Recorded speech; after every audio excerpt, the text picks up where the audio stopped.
ലോകക്രമം വേഗത്തിൽ മാറുന്ന ഈ കാലഘട്ടത്തിൽ ഇന്ത്യയുടെ നയതന്ത്രം നിർണായക ഘട്ടത്തിലൂടെ കടന്നുപോകുന്നു.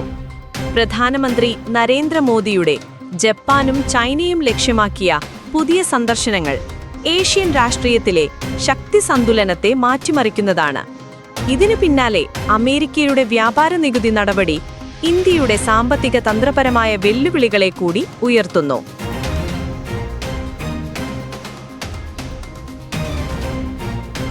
ലോകക്രമം വേഗത്തിൽ മാറുന്ന ഈ കാലഘട്ടത്തിൽ ഇന്ത്യയുടെ നയതന്ത്രം നിർണായക ഘട്ടത്തിലൂടെ കടന്നുപോകുന്നു. പ്രധാനമന്ത്രി നരേന്ദ്രമോദിയുടെ ജപ്പാനും ചൈനയും ലക്ഷ്യമാക്കിയ പുതിയ സന്ദർശനങ്ങൾ ഏഷ്യൻ രാഷ്ട്രീയത്തിലെ ശക്തി സന്തുലനത്തെ മാറ്റിമറിക്കുന്നതാണ്. ഇതിനു പിന്നാലെ അമേരിക്കയുടെ വ്യാപാര നികുതി നടപടി ഇന്ത്യയുടെ സാമ്പത്തിക തന്ത്രപരമായ വെല്ലുവിളികളെ കൂടി ഉയർത്തുന്നു. ചൈനയിൽ അന്തരീക്ഷം സൂക്ഷ്മമായിരുന്നു. അതിർത്തി പ്രശ്നങ്ങളും വ്യാപാര മത്സരങ്ങളും പശ്ചാത്തലമായപ്പോൾ ഷീ ജിൻപിങ്ങിനൊപ്പം നടത്തിയ സംഭാഷണങ്ങൾ വ്യാപാര ബന്ധങ്ങളിലും കാലാവസ്ഥാ പ്രതിരോധ സഹകരണത്തിലും കേന്ദ്രീകരിച്ചു. സഹകരണം തേടുമ്പോഴും മത്സരം മറികടക്കാനാകാത്ത യാഥാർത്ഥ്യമായി തുടരുന്നു.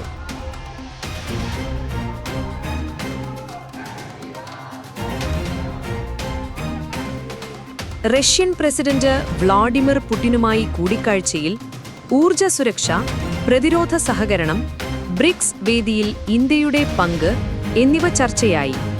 ഇന്ത്യയുടെ ബഹുമുഖ വിദേശനയം വ്യക്തമായി പ്രതിഫലിച്ച ഒരു സംഭാഷണം ഇതായിരുന്നു.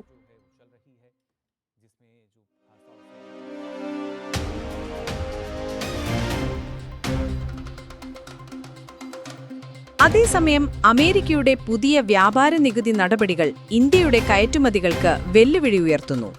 സാമ്പത്തിക രംഗത്ത് സമ്മർദ്ദം വർദ്ധിച്ചിട്ടും തന്ത്രപരമായ പങ്കാളിത്തം നിലനിർത്തേണ്ട ഉത്തരവാദിത്തം ഇന്ത്യയ്ക്ക് മുന്നിലാണ്.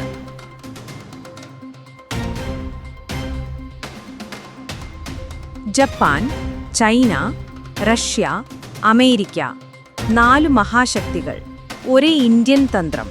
സഹകരണം സാധ്യമായിടത്ത് സഹകരണം, അനിവാര്യമായിടത്ത് ഉറച്ച നിലപാട്. ലോക രാഷ്ട്രീയത്തിന്റെ ചെസ് ബോർഡിൽ ഇന്ത്യയുടെ നീക്കങ്ങൾ ഇന്നും ഭാവിയിലും സൂക്ഷ്മമായി കണക്കാക്കപ്പെടുന്നു. ശ്രീ വിഷൻ പ്രേക്ഷകർക്കെല്ലാവർക്കും പ്രണാമം. ലൈക്ക് ബട്ടൺ അമർത്താനും സുഹൃത്തുക്കളുമായി ഷെയർ ചെയ്യാനും മറക്കരുത്. ഏറ്റവും പ്രധാനമായി ശ്രീ വിഷൻ സബ്സ്ക്രൈബ് ചെയ്യൂ. എല്ലാ പുതിയ വാർത്താ അപ്ഡേറ്റുകളും പ്രത്യേക റിപ്പോർട്ടുകളും ലഭ്യമാകും.